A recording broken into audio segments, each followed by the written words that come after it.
मेरे प्यारे साथियों, आज के इस वीडियो में हम लोग वैसे प्रश्नों को कवर करने वाले हैं जो एग्जाम में बार-बार पूछे जाते हैं। तो देखिए क्या-क्या क्वेश्चंस हैं। तो देखिए एक क्वेश्चन है मेरे प्यारे साथियों, पुलित्जर पुरस्कार की स्थापना किस वर्ष की गई थी?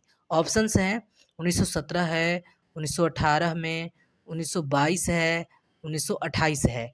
इसका राइट आंसर मेरे प्यारे साथियों हो जाएगा, इसका राइट आंसर हो जाएगा 1917।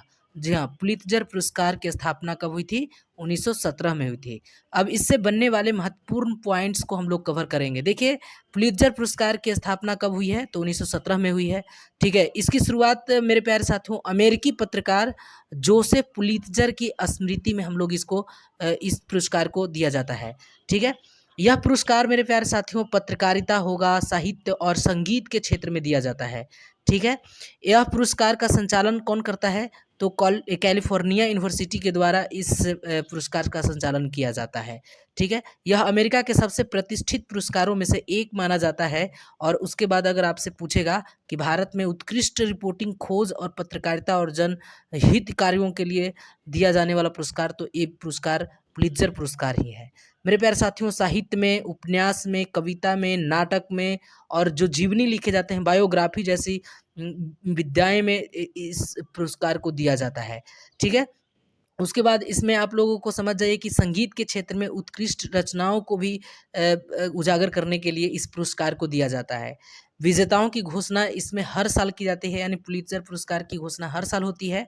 और पुरस्कार के तहत सम्मान में पत्र दिए जाते हैं और नगद कुछ राशियां दी जाती हैं, ठीक है। तो इतने पॉइंट्स को आप लोगों को ध्यान में रखना है, मोस्ट इंपॉर्टेंट पॉइंट्स हैं जो कि आप लोगों को उस मेन क्वेश्चन के साथ साथ इतने पॉइंट्स को भी ध्यान में रखना है।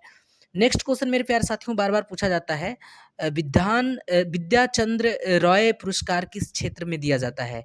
ठीक है, यानी बीसी रॉय पुरस्कार के बारे में पूछा है। इसको शॉर्ट में बीसी रॉय पुरस्कार कहा जाता है, यानी चंद्र राय पुरस्कार, ठीक है। तो मेरे प्यारे साथियों ऑप्शंस हैं, संगीत है, पत्रकारिता है, चिकित्सक है, पर्यावरण है।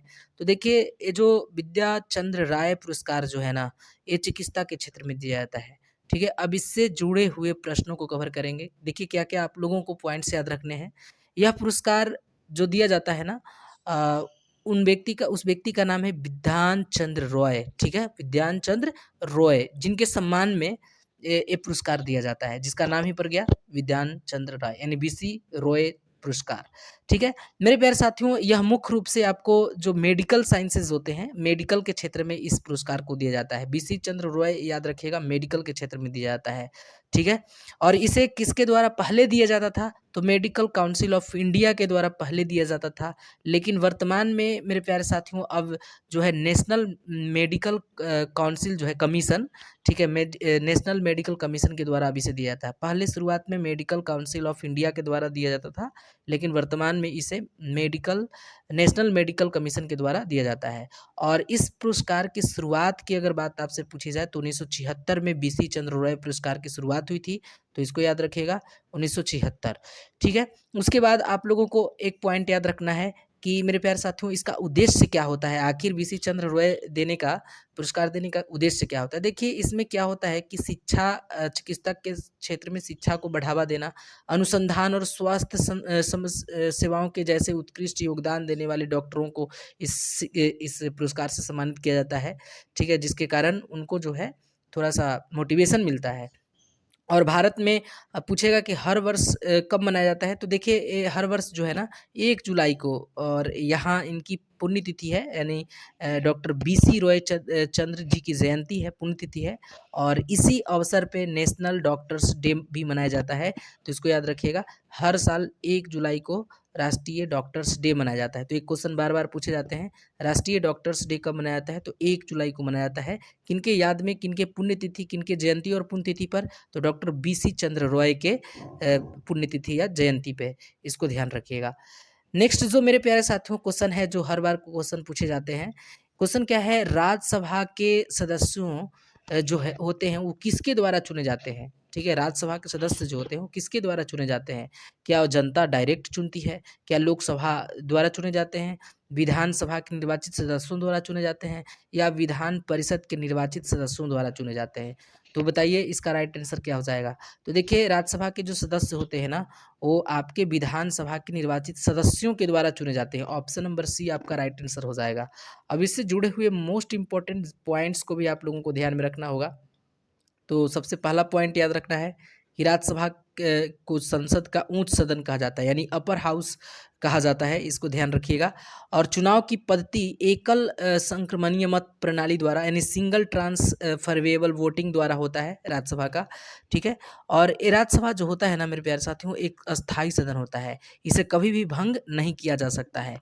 अगर राज्यसभा के सदस्यों के चुनाव की बात की जाए तो राज्य विधानसभाओं के निर्वाचित जो सदस्य होते हैं उन्हीं के द्वारा इनका सिलेक्शन किया जाता है, ठीक है। इनका कार्यकाल बहुत ही मोस्ट इम्पोर्टेंट है कि 6 वर्षों का होता है, ठीक है। लेकिन प्रत्येक 2 वर्ष बाद क्या होते हैं कि 1/3 जो सदस्य होते हैं ना वो रिटायर कर जाते हैं, यानी सेवानिवृत्त हो जाते हैं, ठीक है। और राज्यसभा का जो सभापति होते हैं वो उपराष्ट्रपति को बनाया जाता है, ठीक है। तो राज्यसभा के सभापति किसको बनाया जाता है? उपराष्ट्रपति को बनाया जाता है। और राज्यसभा के लिए न्यूनतम जो आयु होनी चाहिए कम से कम वो 30 वर्ष होना चाहिए। लोकसभा के लिए 25 वर्ष होना चाहिए, लेकिन राज्यसभा के लिए 30 वर्ष होना चाहिए, ठीक है। तो इतने पॉइंट्स को आप लोगों को ध्यान में रखना है। चलिए नेक्स्ट जो क्वेश्चन है जो बार बार पूछे गए, देखिए निर्वाचन याचिका पर निर्णय देने की शक्ति जो है वो किस में निहित होती है? क्या वो संसद इसकी निर्णय ले सकती है, सर्वोच्च न्यायालय ले सकती है, उच्च न्यायालय ले सकते हैं, या निर्वाचन आयोग ले सकते हैं? तो देखिए निर्वाचन याचिका पर निर्णय लेने की जो शक्ति होती है ना वो इलेक्शन कमीशन का होता है, मतलब निर्वाचन आयोग का होता है। तो इसका राइट आंसर निर्वाचन आयोग होगा।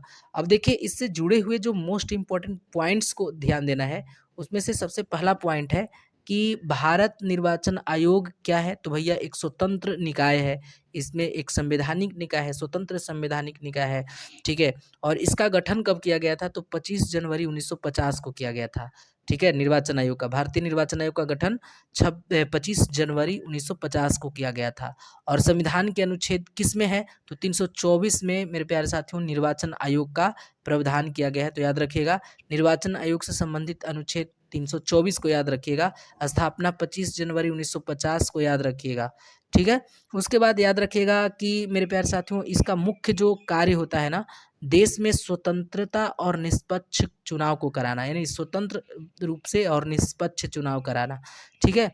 यह लोकसभा, राज्यसभा, राष्ट्रपति, उपराष्ट्रपति और राज्य विधानसभाओं की चुनाव को करवाता है, ठीक है। तो इसमें सभी तरह के चुनाव जो है इलेक्शन कमीशन के द्वारा ही होता है।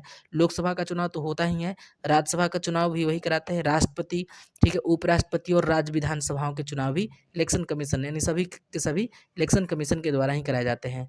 मेरे प्यारे साथियों इसका मुख्यालय की बात की जाए तो भारतीय जो निर्वाचन आयोग है इसका मुख्यालय नई दिल्ली में है, ठीक है। इसमें एक मुख्य निर्वाचन आयुक्त होते हैं और बहुत सारे आयुक्त होते हैं, निर्वाचन आयुक्त होते हैं, अन्य निर्वाचन आयुक्त होते हैं, ठीक है। मुख्य निर्वाचन आयुक्त की नियुक्ति कौन करते हैं? तो राष्ट्रपति के द्वारा मुख्य निर्वाचन आयुक्त के नियुक्ति की जाती है। अभी ज्ञानेश कुमार है, याद रखिएगा। मुख्य निर्वाचन आयुक्त का कार्यकाल पूछता है तो देखिए 6 वर्ष, इनका भी कार्यकाल 6 वर्षों का होता है राज्यसभा के सदस्यों की तरह, और 65 वर्ष की आयु जो भी पहले होगा वो आपका मान्य होगा, ठीक है।